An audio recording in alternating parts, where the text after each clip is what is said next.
Ito ang quantum computer, lalo na ang Google's Sycamore, ay isa sa mga pinakakahanga-hanga at kakaibang mga likhang ginawa ng mga tao.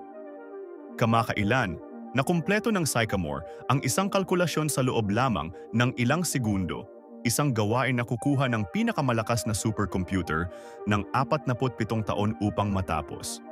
Hindi tulad ng mga tradisyonal na computer na umaasa sa mga classical na bit na alinman sa 0 o 1. Ang mga quantum computer ay gumagamit ng mga quantum bit o mga qubit na maaaring umiral sa isang superposition, isang estado na nagbibigay daan sa kanila na magkaroon ng maraming posibilidad ng sabay-sabay.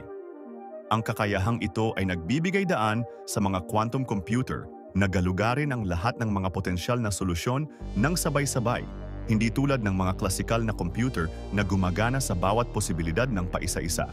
Gayunpaman, ang mga quantum computer ay nangangailangan ng napakalamig na kapaligiran sa itaas lamang ng absolute zero upang gumana, at sila ay napakasensitibo sa tunog at mga kaguluhan.